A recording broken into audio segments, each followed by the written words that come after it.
Hamda sizce hamda doktor Adilcan bu xil holatdagi kishilarning jamiyatdagi benormal darajaga borgan kishilarninki bu shu holati tabiatida bormi yoki jamiyat shu hayot shavqinlari mush darajaga apadimi bo'ladi masalan yoki bo'lmasa jamiyatda qaqshaydigan masalalar haqiqatan ko'pmi yoki ular haddidan ziyoda sezgurmi yani sizce? Ben bu noktada bir cevap vereyim. İnsanlar iş qilish, qilmaslik nuqtasidan ikki xil ayrılır deb bilaman. Birinchisi aktiv inson, bir pasif inson. Aktiv inson qanday qildi degan vaqtida jamiyat masalalarini o'tirib qo'ydi, qaqshaydi, vaysaydi normal seviyada. Ama bunun da hal qilish chorasi topib chiqarish. Bu ishning bir muhim tarafi. Bunda o'zi tamamen bo'ldi. Biz bunda Uyg'urlar bo'lishimiz bilan bunda adamlar intayin ihtiyacımız var. Aktif insanga. Ama bir yerdeki mesele pasif insan var yeni bir tipi. Bu qanday insan diye haftada meselelerini tıl kaldı, qaqshaydi. Ama hiç qanday hal qilish chorasi topmaydi. Bunu aktif insanlar bir taraf olsun deb şunları ittirib qo'ydi. Bizim de cemiyetimizga ayrim meseleler del şu pasif insanların sanındaki mençe. Yaxshi insanlar. Lekin hareket qilish bir işin vücut çıkış noktasından pasif noktasında var değil mi? Bunda insanın sani köpmükin deb o'ylayman. Del şu pasif insanlar o'tirish vaysash, arasındaki vaysash, qaqshash. Ular ko'p bo'lganlikdan shu bizimki davoyimizning ma'lum seviye kelimesi sebebi mushmikin deb o'yladim men. Sebebini o'ylash orqali. Shuna biz bekrak şu pasif insanlarniki vaysash, qaqshashga markazlasak balkim jamiyatdagi ma'vadisini yaxshiroq bitirib qilamiz deb o'ylayman. Chunki nima degan vaqtida pasif inson nemish qaqshaydi degan vaqtida biraz burun psixologiyani deb o'tdik. Amal da mesuliyetten kaçı demdi. Çünkü üzünki bir Uygur cemiyeti azası kelligini, yoki üzün bir ailenin azası kelligini unutup qilish bilan bütün meseleni qarshi döngap qo'ydigan ahvollar intayin ig'ir. Buni döngap qo'ydi, ama qaqshab qo'yiblar, u yerda cheklanib qoldi. Ondan keyin mas'uliyatdan qochadi dedik. Mencha eng ig'ir masala mushada. Ya'ni bizniki ham qaqshaydigan, ham pasif insonlarning eng cho'ng xatoligi dal mushu masalalardan mas'uliyatdan qochish. Mesuliyetden kaçkan sel şunca köp qaqshaydi. Şuncha köp kaçkan sel mesuliyetden kaçırdı. Çünkü o özüne meselenin hal qilishdan iborat men vazifamda qat'iy o'ylamaydi endi. Xuddi masalan diqqat qilsangiz, chet elda qancha köp qaqshaydigan inson xuddi Uyg'ur davosi o'zini davosi emasdek his qildi va xuddi bu ishni hal qilinmaganlarga davoni sebdagi insonlarning hech ishni qilmaganligini mushlar hal qilish bo'lganligini iborat ashunday. Masalan, ma'lum sorunda yig'in qatnashib keldingmi? Nimalar hal qilinib so'ragan intayin jiqadan bormdi. Vatani ozod qilinlam deb so'rab qo'ydim-da, masxiralik holda. Bu da pasif insonninki ishi, ama bu inson ajoyib qaqshaydi, bu xildagi insonlar. Tashkilotdan bir ish qilamni qaqshaydi. Bunda qulda amaliy ishlab qilayotgan ishlarni qaqshaydi, bular qilamni aytamidi. Bular bu davoni monopol qilib deb o'ylaydi. Bular bu kitob chiqarish ishliqi, tarjima ishlarini monopol qilib deb o'ylaydi. Bular ma'rif işlerini monopol qiladi deb o'ylaydi. Bular kurs etishni, Qur'on kurs etishni monopol qiladi deb o'ylaydi. Ama qaqshaydi. Qarshilabdan qaqshaydi. Bu da pasif insonning xarakteri. Yani bu pasif inson vaysash emniyet bizim şu hakim mutlaqlik xarakterliki Xitoylarninki bu tongan jamiyat tuzilmasidan shundaqla siyosat bilan zid munosabatli. Çünkü bizga uyutilgan chorasi dedik biraz burun. Xo'sh. Mushu muhit nurg'un pasif insonlarni zavodda ishlab chiqarib etdi.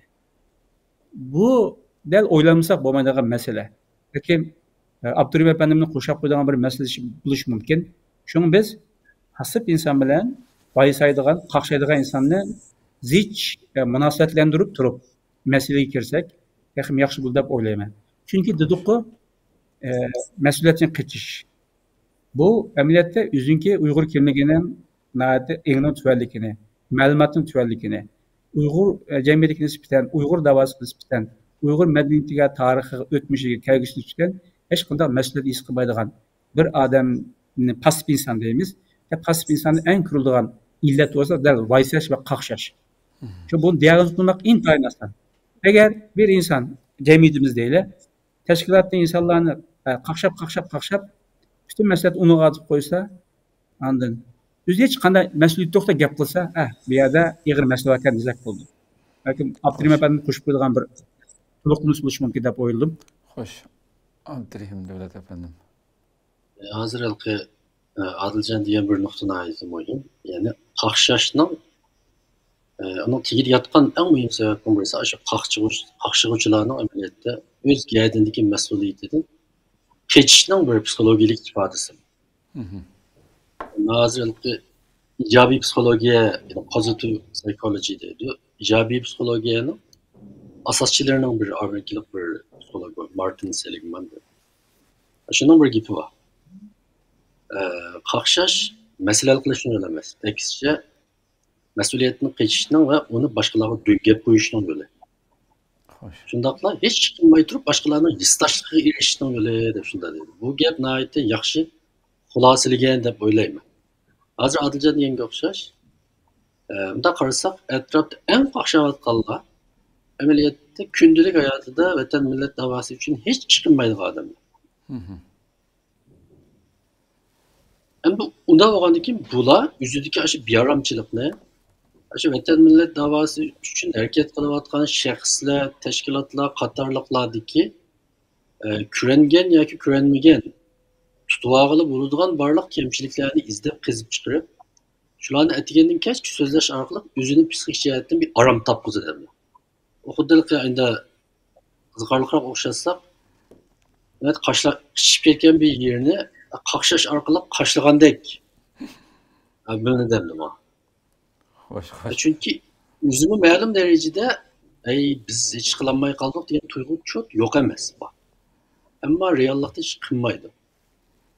Şunu ola özünün devadın yiraklığı bu mesele hakkında hiç kanda iş kılanmaganlığını del şu dava sebebikilerini çişleş bilen hatta ularning hizmetini davamlı tenkit qilish bilan bitta qaqshash vaysash bilan bir aramchilikdan qutulishga tirishdi. Masalan deyli voy namoyishga chiqmabsizlar desangiz necha yildan yaqin namoyish qildi tashkilotlar. Xitoyning zulmini azul bo'lsin yengillatdi bu deb so'raydi. Qarmoqqa bu savol qanday aytib mantiqli qilishdi ama. Yani hech qanday foydasi olmaganlik uchun shuni chiqmaydi. Agar foydasi bo'lgan bo'lsa, men sapni oldida maqatdim demak. Ammo shunda bir unumli bir xizmat bo'lgan vaqtda ular yana sapni oldida emas. Xo'sh. Bu amaliyotda ilqi psixologiyada bunday bir hodisa bor. Bir odam bir vaqtda o'zini bir nachar odam deb his qilgisi kelmaydi. Mesela her qanday bir Uyg'ur chatildagi o'zini vatanparvar emas, millatsuvar emas deb his qilgisi yo'q. Gerçi onun reallığa şunda bo'lsinmi, ammo o'zini unda his qilishni xohlamaydi. Unda bo'lgandiki o qanday qildi? O'zining aşı millatparvarligiga to'solg'i bo'layotgan omillarni so'zlash orqali, masalan, u ma'lum bir tashkilot bo'lishi mumkin hatta. Masalan, men chet elda olgan eng kulkili qiziqarli gaplarning birisi davoni monopol qilib oldi palonilar degan gap. Ya dava monopol qilib bo'lgan bir xalqning bozori bu. Masalan, bazarni paloni monopol qilib oldi mafiya orqali desam. Ama bir davani bir inson monopol qila olmaydi. Bu bir tashkilotga qatnashib qilmasini o'zi shaxsiy holatda qila oladigan. Bularmi hozirgi vaqtdagi bu media sharoitida internet qatorliqlar har qanday bir Uyg'urning Turkiston davosida aktiv rol ola olishini ta'minladi. Hech qanday bir tashkilot uni to'sib qololmaydi. Hech qanday bir shaxs uni harakat qilishiga to'sqinlik bo'lolmaydi. Qilaversa bo'laveradi. Ammo palonilarga atib qo'yish orqali biz asli qaltis qilib o'tdik. Ashu guli bizni qilib qo'ymam shunda qoldi. Deb amaliyotda o'zini taskin topqizmoqchi. Amaliyotda o'zi ichida biladi, o'zining gapiga o'zi ishonmaydi. To'g'ri.